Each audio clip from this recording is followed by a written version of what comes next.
Heavenly Father, Lord God, we're so grateful to you for the opportunity to have a conversation.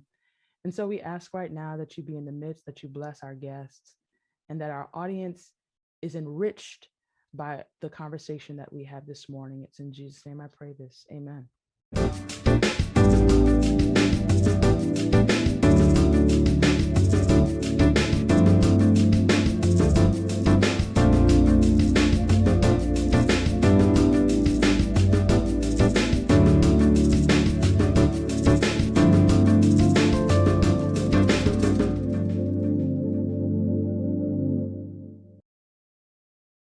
Good morning and welcome to another episode of What's the Message? I am your host, Claudia Allen, and I am joined by my co-host, the one and only, the lady in charge, the chick who gets it all done, the commander-in-chief, editor-in-chief. I'm doing all this because I haven't done it in a while. The one and only Carmela Monk Crawford. Carmela, how are you doing this morning? Hey, I am raring to go. What's up, Claudia?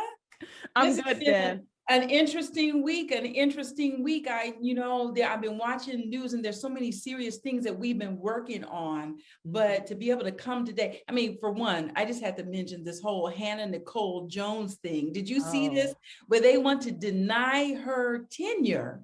Absolutely. Because of her 1619 project, because she did the investigative reports and told the story of the racial origins, the racist origins in America, they want to deny her. I'm thinking about this because we're coming up on the 100-year anniversary of Black Wall Street, the massacre. Oh yeah, absolutely. In Tulsa. And so we've been working on all these things and I'm just, my heart is pumping hard every day. But then you tell me we got a special guest today, two special guests today. I don't know what to do with myself. Okay.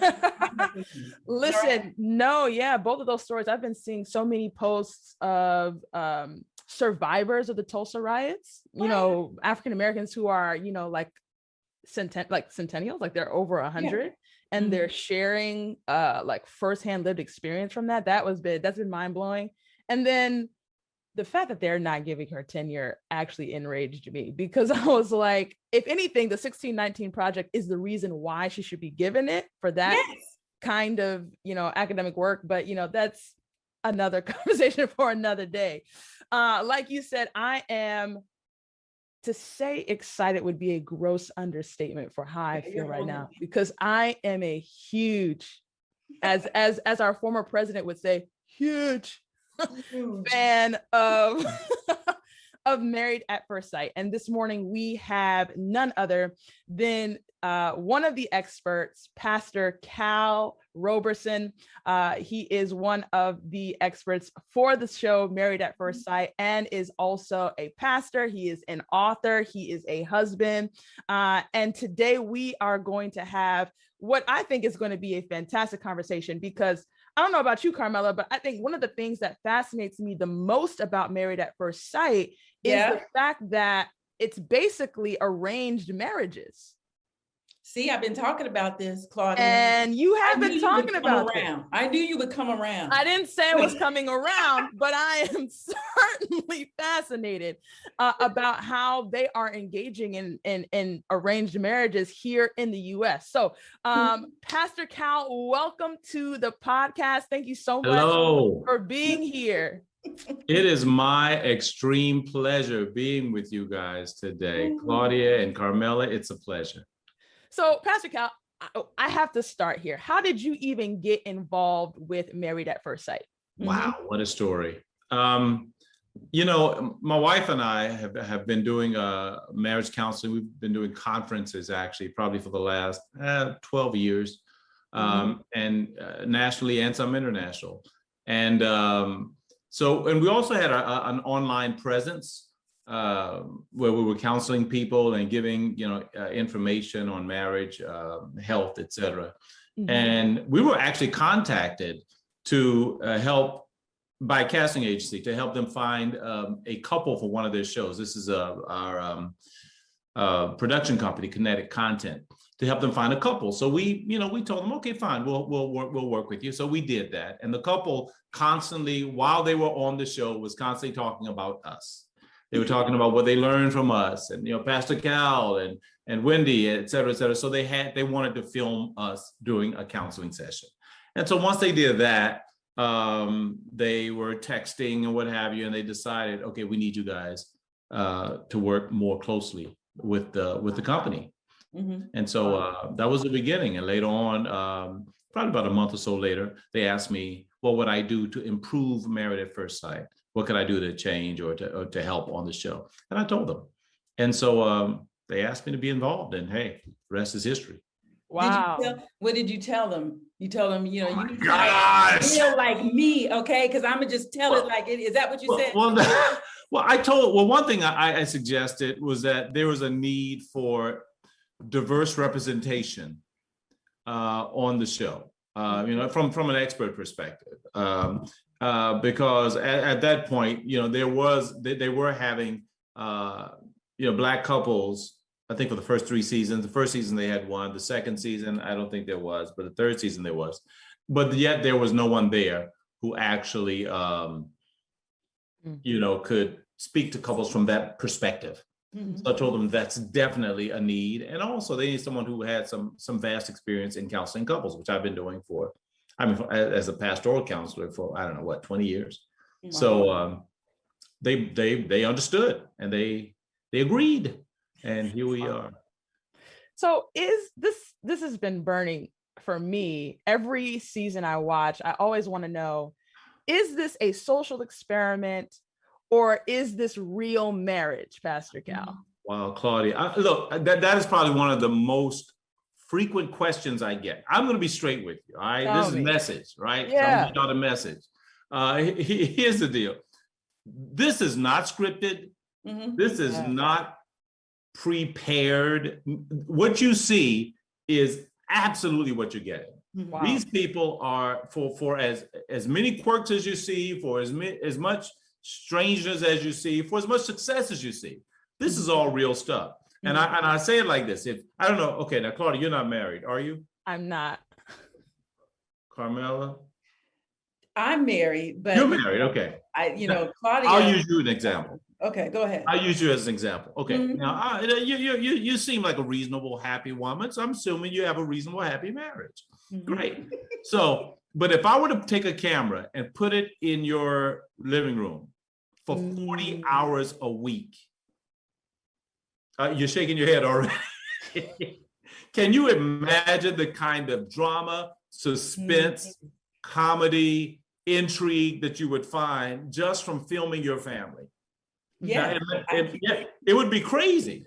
And that's what we do. Basically, we just put the cameras on the marriage and let it go. Well, why are these people doing this? I mean, okay, because between me and Claudia, we're different. And everything you just said is number one, don't show up at my house unannounced because I have some cleaning to do. But I mean, how are people? Why are somebody doing it? It's not just the camera in your living room. No, it's the camera in your bedroom. Why? Now we don't want to do this. Now here's the caveat. We do film, but there are areas that are off limits. We don't film bathrooms. We don't film bedrooms after a certain period of time. When you go to bed, you go to bed. Okay, so we're not in there. You got to change the rating to the show if we're gonna do all that. So we're not in the bedroom. We're not doing any of that. We actually honor people's privacies, very much so.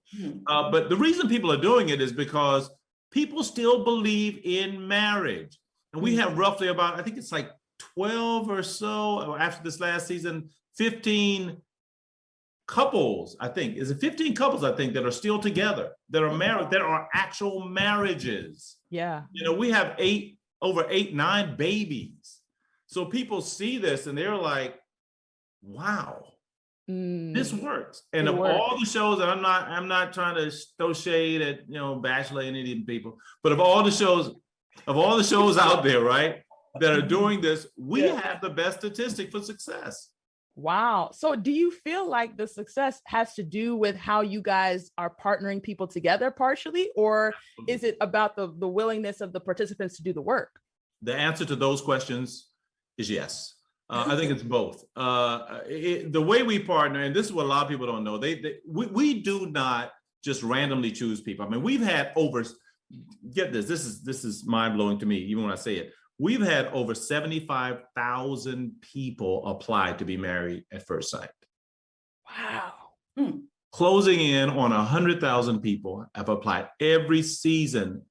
It's off the charts. People, and it tells me that people really believe in marriage. People, and you're not doing this for the money because they don't really get paid. You know, so it's not like that. These people really want to get married and they really believe in marriage. And so we go through an extreme vetting process where you have to fill out a 75-question questionnaire to even be considered. And after that, you fill out over 500 questions. And then after that, our casting department, which is incredible, they vet from that point people who have children. We don't marry anyone with children because we don't want to get kids involved. It's just too much. And if you have children, if you're too young or you're beyond our age demographic, so they vet from that perspective. But then after that, we have to do psychological testing, and then we do background checks and health evaluations and criminal background checks. Wow. And you have to sit with a psychologist, 2 different psychologists on 2 different occasions, for an hour each time. And then you interview with us, and our interviewing process is exhaustive. And then we do a deeper background check. So by the time we've vetted people, we kind of know more about them than you would know about your boyfriend or girlfriend had you dated them for like 6 to 8 months. We really know these people. We ask for pictures of their exes so we can see what, who the kind of, you talking about, I want a supermodel, I want this. You ain't never dated no supermodel. Yeah, I know you ain't standards you ain't even had. Yeah. So people have all these standards. I want somebody who's 6 feet. Your last boyfriend was 5'2". You was lucky. Yeah. So we go through all this vetting, and then we do a chart. What you said a moment ago, you like, people believe in marriage, and that's why people are coming. It seems to me that people like the marriage at first sight model, which goes back to our opening exchange about arranged marriage. Yeah. If you want to do all the background checks, the vetting, the psychological evaluation of the one that I like, the family background, everything like this, yeah, I'll try that. So it just seems like a sort of like an extension of a business to me.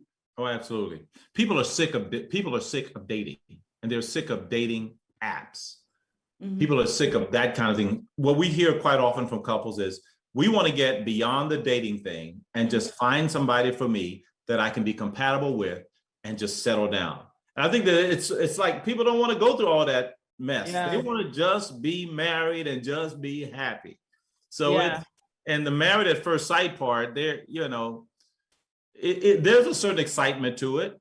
What am I getting? Who's this? There's a certain excitement to it. So it's a fantastic idea. We're not the first to do it. It started from a Danish show. And the first few seasons we copied that, and then we sort of branched out and did our own thing. So it's become sort of a force in and of itself. That's fascinating. I think one of the things that I always wonder about as well is, I mean, I think you kind of answered it in your explanation of the process of even getting on the show, with it being so exhaustive. But I always wondered, like, is it possible to say to you guys that you want something and then realize what you asked for, you don't really want? I feel like I see that so much on the show, and just so much just in general, right? I think that we oftentimes say, oh, I want a woman who's assertive, or I want a man who is who takes charge. And then it's like you get into a relationship with somebody like that, and then all of a sudden you don't want that anymore, or you don't at least know how to make it work. How do you actually, because one of the things that you say in the show consistently is that you fight for marriages, and you try to fight for ones that some people even feel like should end. Yes, Lord. How do you fight for marriages, or how do people fight for marriages when they're in that season or that space where they feel like they should end? Yeah, that's a great question. Fighting for your marriage, excuse me, is, to me, it means honoring your commitment. It means that now, the beauty behind what we do is that we start with the commitment. When you're dating, you start with dating and then you build up to the commitment. Mhm. What we do is we start with the commitment, the vows, the marriage, the legally binding marriage. Then after that, you find a way to make it work. Okay, that's the idea behind an arranged marriage. For people who are married and and they're in that place, fighting for it means, hey, look, you have to recommit every day, and you have to realize why this thing is together. Which is why I tell people this whole idea of love that people say I love you now, but I don't love you anymore. That's what is message, so I can't say too many things. But Say it. That's crap. Let me just say that. Yeah, Say that. we can It say is. that I can here. say that crap's good. But Yeah. but it is because this I love you, but I'm not in love with you, or I don't love you anymore. And I remember That's not true. Huh? That's not true. No. Dr. Claude Thomas, my Jackie. yes, my relationship mentors, I call them, from Oakwood College, Oakwood University. I remember he gave a definition of love that I'll never forget. In fact, I put it in my book, which I'll talk about in a moment. He said that love is an intellectual decision that we make to be committed to another person's legitimate needs. It's the most powerful definition of love I've ever heard. Wow. It's a decision that you make that I'm going to commit myself to being to tend to your legitimate needs. So I may feel good about you, I may not feel good about you. I might be good today, it might be, but love, the feeling is not love, the commitment is the love. So when people saying, I don't love her no more, no, you just forgot how to be committed. You just forgot the commitment. Wow. Because the love is the commitment, it's not the feeling. So I wish I could find the guy who said, I love you, but I'm not in love with you. I wish I could find him. So if that's the case, then where, so chemistry doesn't matter, attraction doesn't matter. Absolutely it does. Absolutely it does. Okay, you remember chemistry in high school? I do. I didn't do well. You remember, neither did I, but you remember making a volcano, you take some baking soda, you take some vinegar, you put it in a test tube, and right? Yeah. How did the chemistry happen? You put things together. You created it. All right, come on. Good. Talk to me.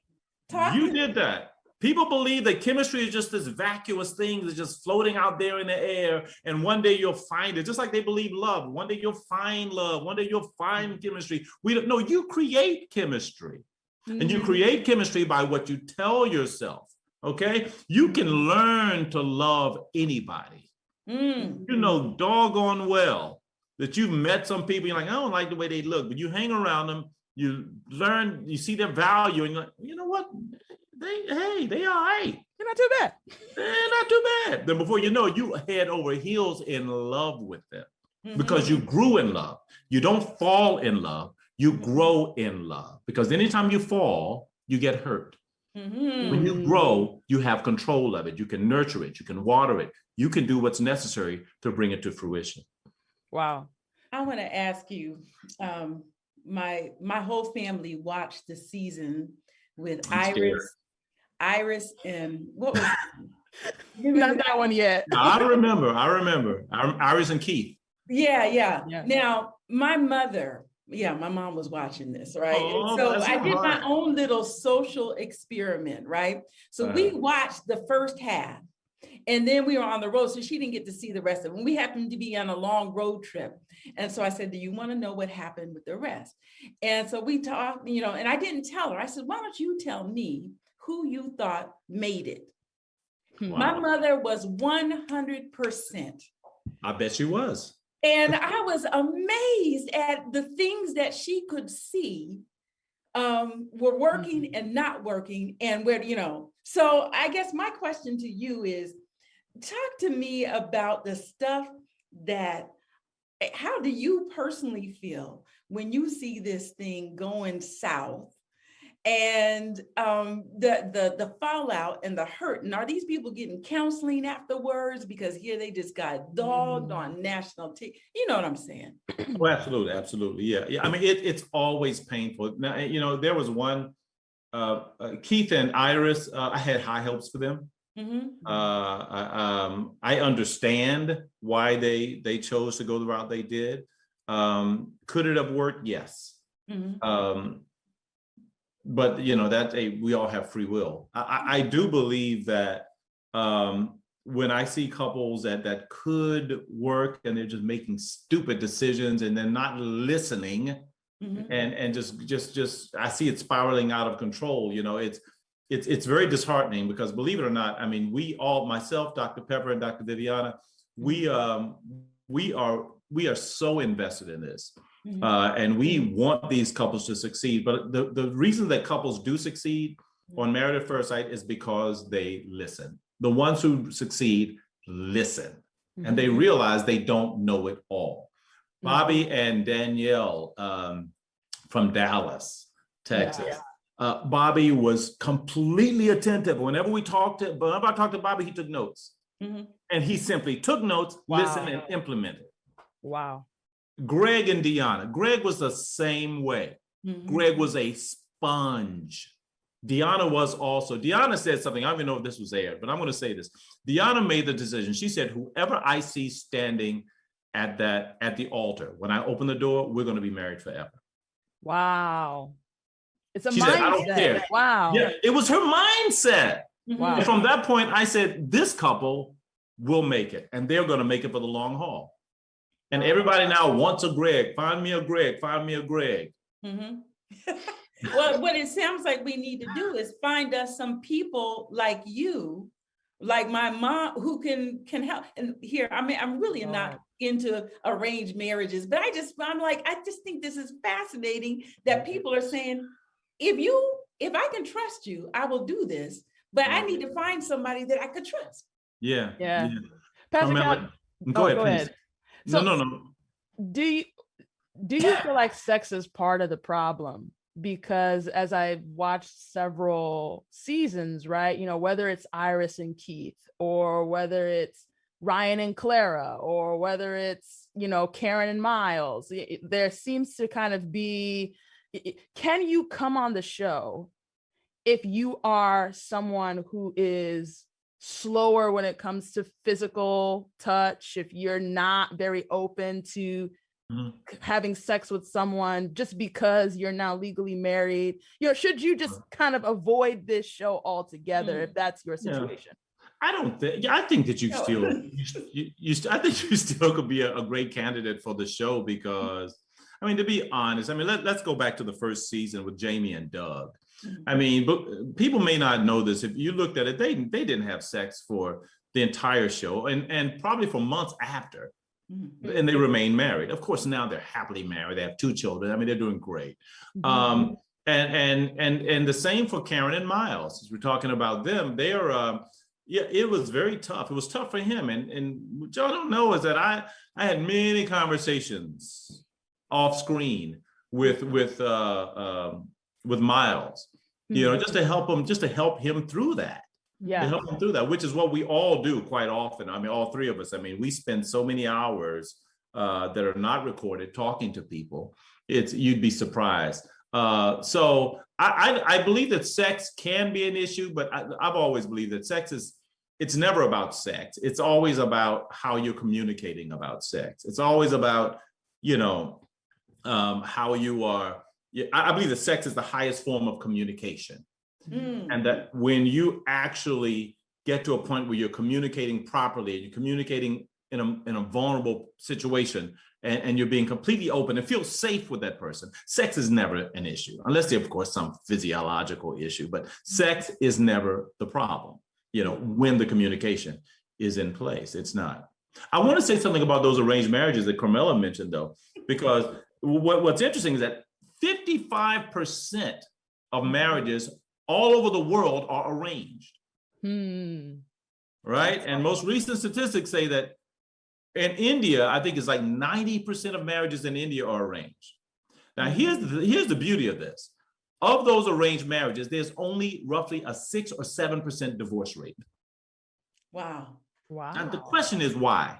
It's because you're not just marrying because, as in the West we do, because of romantic reasons, because you feel good, because you love her, because he's fine, because she's fine. It's so much deeper than that. You're joining legacies, you're joining families, and you have a larger goal and a larger purpose than just this heartstring thing. You know, you're actually, and these are biblical. This is how they did it in the Bible. That's right. Right, for sure. You know, it was more than just, oh, she's fine, I'm gonna marry her. No. You had tribes. You're joining tribes together.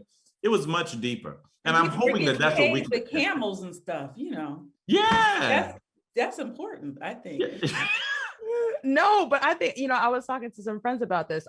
It's like marriage has always been a business decision. It has come with territory and land and protection and money, but it was always attached to so much more than these kinds of ethereal emotions that we've made it, as of recent. I think, as we come to a close in our time, oh my gosh. Listen, Pastor Cal, I had so many people in my DMs telling me I had to ask one question. Oh, gosh. What? And who? As we close, and you can use this question to transition into talking about the book, Marriage Ain't for Punks. Yeah. Absolutely. I have been tasked with asking about Chris and Paige. Of course. Of course I have been. All right. Come on now. That said, I'm going to be very selective about what I ask. Okay. Please, go ahead. I think what I would like to ask you to talk about is, how does religion influence negatively how we engage in relationships, and ultimately how it can even cause us to stay in broken places and in broken relationships longer than we need to be? Girl, we need another 30 minutes. That is such a powerful question. And I want to draw a line of demarcation here between religion and relationship, between religion and spirituality. Religion can be destructive. Spirituality can grow a relationship. Now, what you find quite often is that people lean on, God, how can I say this? Because I know this is a religious broadcast. People lean on religion. They lean on what their church taught. They lean on the verbiage that they heard growing up. You know what, the Lord don't make it. The Lord, the Lord don't want. The Lord don't want. You don't know what the Lord wants because you ain't spend no time talking to him. You don't talk to him consistently. You know, I mean, and we can easily talk about, well, you know what? I believe that God put us together. Stop it. Okay. My thing is this. I believe that quite often we allow religion, because religion in its essence is all about rules. It's all about rituals. It's all about doing the things. Spirituality is about connection. It's about relationship. It's about hearing from God. And there's a difference between hearing from God and hearing from the church. Wow. Can I say that? Is it okay? Yeah. Oh, yes, absolutely. There's a big difference. And I think that it does ruin our relationships. It does ruin marriages, because quite often, well, he beat me, but I know I can't leave him. He treat me like a dog, but I know I can't leave, because it ain't because God ain't telling you to leave. It's because you're afraid of what the church is going to say. You're afraid of what the church has taught you. The church has taught you. But look, if we're going to go deep, I don't know how much time we got, because I don't talk about my book. But look, there's a situation in the Old Testament where David had Uriah killed and stole his wife, right? He stole his wife, had Uriah killed. And you remember when Nathan came to him, and he told him, he said, look, man, there's a story. And he told him a little story about, a man had a she-goat, et cetera, et cetera. And he pretty much indicted David and said, you're the man who stole this man's only goat, right? Only wife. So David was but there's something that God told David that I think is often missed. It says, David, I would have given you wives. I did miss that. Wow. Read that story again. God told David, I would have given you wives.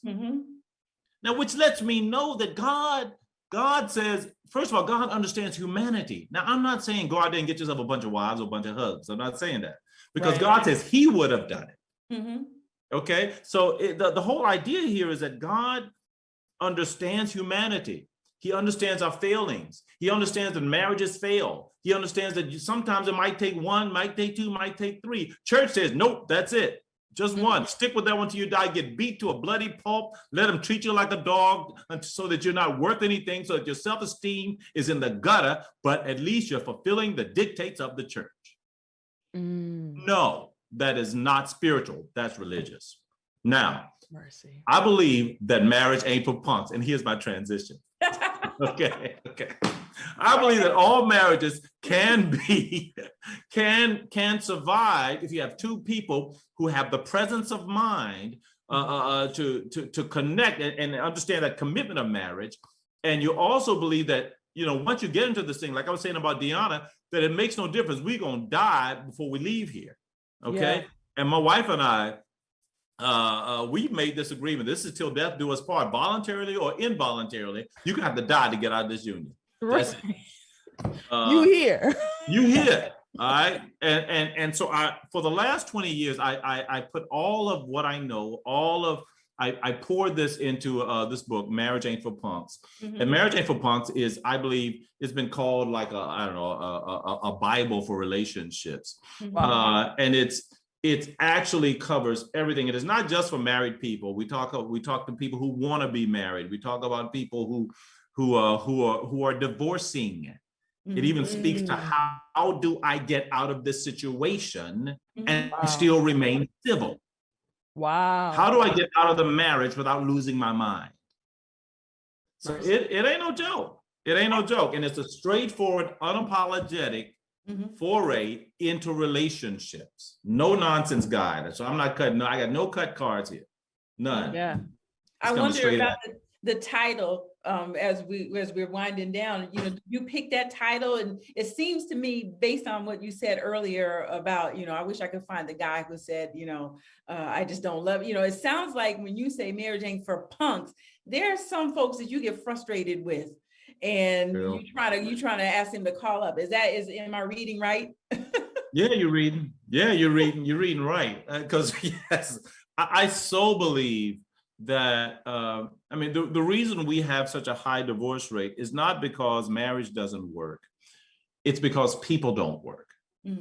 Marriage, people say my marriage doesn't work. Marriage ain't the thing that's supposed to work. Marriage is not supposed to work. People are supposed to work. Marriage is just the institution that people get into. You're supposed to put in the work. And if you put in the work, your marriage can succeed. But men, I've heard so many men talking about looking for a Proverbs 31 woman. When have you been a Proverbs 31 man?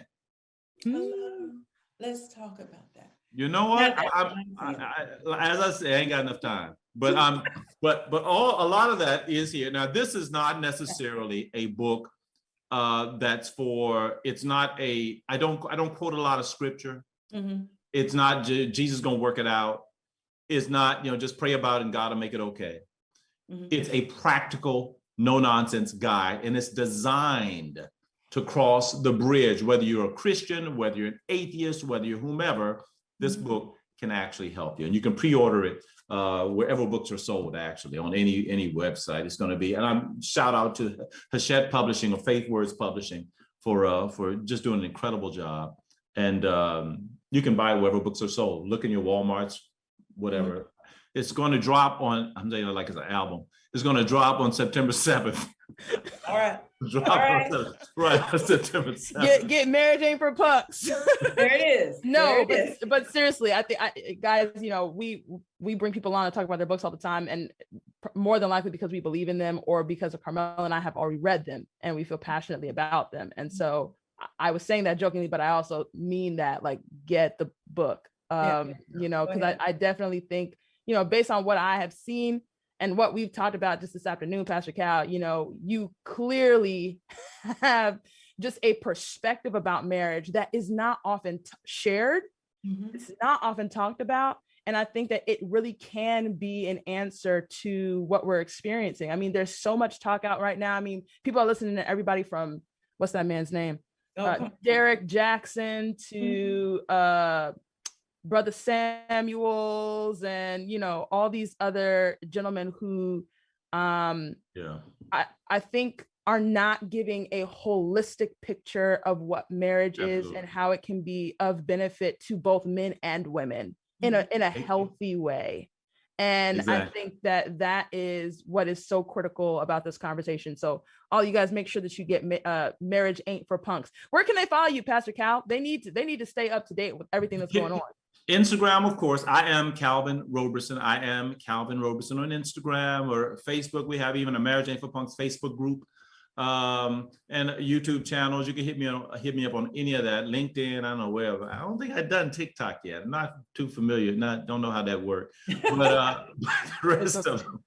It's okay. I refuse to TikTok either. As I say to my friends, I refuse to talk or tick. I'm not. No, thank you. But otherwise, on all other social media platforms, you can find me. Man, thank you so much, Pastor Cal. Oh, it's my pleasure, Claudia. It was fantastic.